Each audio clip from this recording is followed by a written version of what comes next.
Et bonsoir et bienvenue pour ce tout nouveau Shadow News, le premier Shadow News de 2023. Aujourd'hui, je suis accompagné d'une personne que vous connaissez bien, à savoir Yanis. Bonjour Yanis. Bonjour Victor, comment ça va ? Eh ben écoute, ça va très très bien. Et je suis aussi accompagné de Léo. Bonjour Léo. Bonjour tout le monde. Alors bon, t'es chroniqueur depuis quoi, 2 semaines ? Ça fait 2 semaines, absolument. Est-ce que tu pourrais te présenter un peu pour les gens qui ne te connaîtraient pas ? Je suis responsable produit chez Shadow depuis un peu plus d'1 an maintenant. Et je m'occupe plus précisément de Shadow Drive et de Shadow pour les professionnels.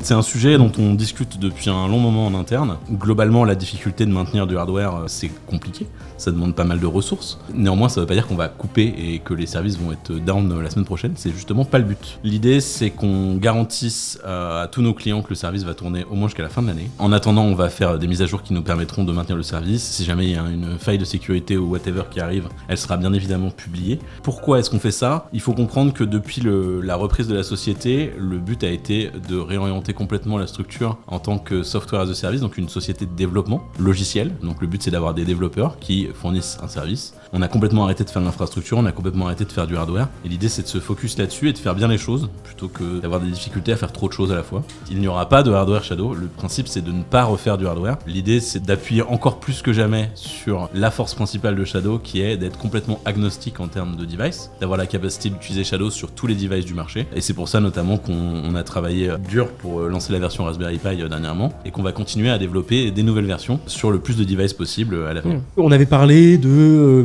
pouvoir mettre Linux sur la Ghost et sur la box. Alors sur la box c'est possible, on envisage donc de fournir de quoi flasher la carte SD qui est dans la box pour pouvoir installer Linux et en faire ce qu'on veut. On ne garantit pas néanmoins que Shadow va tourner hyper bien, on est en train d'essayer de faire des tests là-dessus. Sur la Ghost malheureusement on n'a pas de moyen de faire ça, la Ghost c'est un hardware qui est fermé, il n'y a pas de carte SD donc on peut pas changer ça. Donc voilà, c'est ce qui était décidé du côté des box. N'hésitez pas aussi à venir en discuter sur Discord, on pourra en rediscuter avec plaisir. Windows 11 va arriver sur Shadow pour ceux qui ont l'option Power. Ultra Infinite aussi, tout à fait, j'ai oublié de le dire, mais c'est aussi possible pour eux. Sur Shadow Standard, ce ne sera pas possible. Très simplement, ça dépend des sécurités qui ont été mises en place par Microsoft, à savoir le Secure Boot et le TPM 2.0, qui verrouillent l'OS et qui permettent de l'installer que quand ces deux features-là sont supportées. D'accord. Or, le hardware sur lequel tourne Shadow Standard ne supporte pas le Secure Boot et le TPM 2.0. En revanche, sur Power, ce sera possible. Ça va sortir vers la fin mars à peu près. On a tout testé en interne, on est en train de finaliser notre campagne de test, ensuite on va lancer le déploiement. Ça va être un déploiement progressif sur tous nos data centers et on vous préviendra quand ce sera disponible. Attendez qu'on vous dise de l'installer. Si jamais vous l'installez et que par mégarde vous redémarrez sur une machine qui ne le supporte pas encore parce qu'on est encore en train de le déployer, vous serez bloqué pendant quelques jours, c'est un peu idiot. Donc attendez qu'on vous dise que c'est bon. La Power A4000, donc c'est celle qu'on a fait en Early Access. On a pas mal de slots qui vont arriver sur le marché là. Enfin pas mal, c'est un petit volume, mais on les met à disposition de la communauté en priorité. Donc ils vont être disponibles de mémoire via les réseaux sociaux et par mail à partir de la semaine prochaine. Il faudra aller vite. Et donc si vous voulez un Power un tout petit peu moins puissant, mais avec une réduction plutôt sympathique, n'hésitez pas à penser. C'est un très gros succès de l'équipe de développement parce que globalement je suis encore en train de chercher les retours négatifs. C'est impressionnant, sachant qu'avant on prenait une solution externe et on l'intégrait à Shadow. On savait qu'elle avait plein de limitations, qu'on n'arrivait pas à gérer tous les périphériques USB du marché. Aujourd'hui on gère tout un tas de périphériques atypiques qu'on pouvait pas gérer avec l'ancienne solution.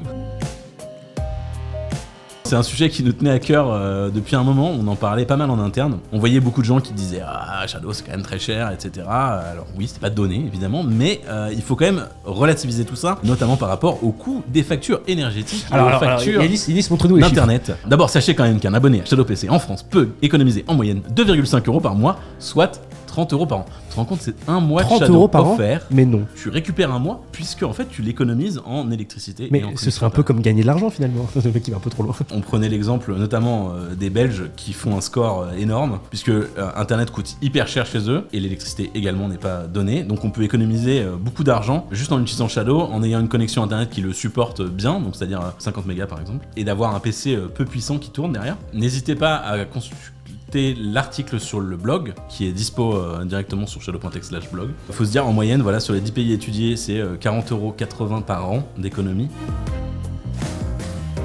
Le mode compagnon, c'est de la bombe. L'idée, c'est qu'avec le companion mode, on peut par exemple contrôler l'écran de sa télé avec son téléphone portable et utiliser le trackpad mode, utiliser le clavier de son téléphone portable pour faire bouger ce qui se passe sur sa télé. On sait que c'est un usage qu'on veut pousser. Là, c'est en développement. J'ai vu des démos en interne, ça tourne déjà très très bien. Ce qui nous a drivé, c'est de construire un écosystème finalement souverain qui permette aux gens de reprendre le contrôle de leurs données. Parce qu'aujourd'hui, on connaît tous ces services qui ont pignon sur rue, iCloud, Dropbox, qui finalement sont extrêmement simples à utiliser parce qu'il y a des très bons responsables produits. Et en fait, ils ont été tellement bien construits qu'on réfléchit plus, on synchronise. Mais on se dit c'est comme ça que ça doit être fait. Exactement. Et sur Shadow Drive, on s'est dit ok, il faut qu'on remette un petit peu les données au centre un peu de tout ça et de redonner aux gens le contrôle de leurs données pour leur offrir un cloud, leur cloud. Il est stocké effectivement chez nous, on nous fait confiance pour ça, mais c'est votre cloud. C'est la première étape d'une suite collaborative qu'on a l'ambition de développer les prochaines années. Le Google européen en termes de services, mais collaboratif avec une vision différente des choses. Donc évidemment, Cocorico. Comment tu nous expliquerais un peu le fonctionnement de Drive et les avantages que ça a? Aujourd'hui, moi, j'ai l'habitude d'expliquer que finalement, tout le monde sait ce que c'est qu'un disque dur externe où on stocke ses données, sauf qu'un disque dur externe, il peut planter, on peut l'oublier quelque part, on peut se le faire voler. Envisageons Drive comme une solution où c'est un disque dur externe, mais dans le cloud, où les données sont stockées ailleurs, sécurisées,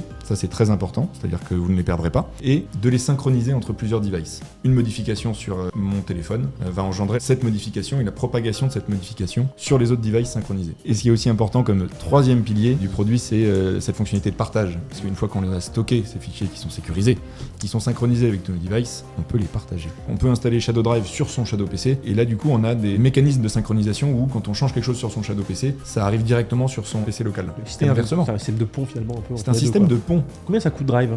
Chacun peut s'inscrire aujourd'hui avec 20 Go gratuitement. Et on a un plan payant pour les gens qui se sentent un peu à l'étroit dans 20 Go. Celui-là, c'est 8,99€ pour 2 Tera.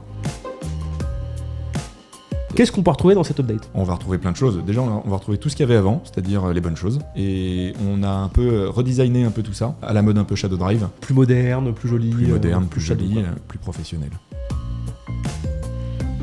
Aujourd'hui, on a un partenariat bien sûr avec Microsoft qui nous fournit les Microsoft Windows. Pour les professionnels, et uniquement eux, on a un accord avec eux suite à un changement de leur politique de licensing qui nous permet de proposer à nos clients professionnels de souscrire à Shadow sans avoir à louer le Windows tous les mois. Aujourd'hui, on peut fournir un Shadow et proposer aux professionnels de rentrer sa clé de licence directement. L'avantage final, c'est que, du coup, forcément, le Shadow est un peu moins cher puisqu'on ne répercute pas le prix de la licence de Microsoft dedans. Quel est ton mot de la fin? Je propose Cactus. Désinstallation. Coussinet.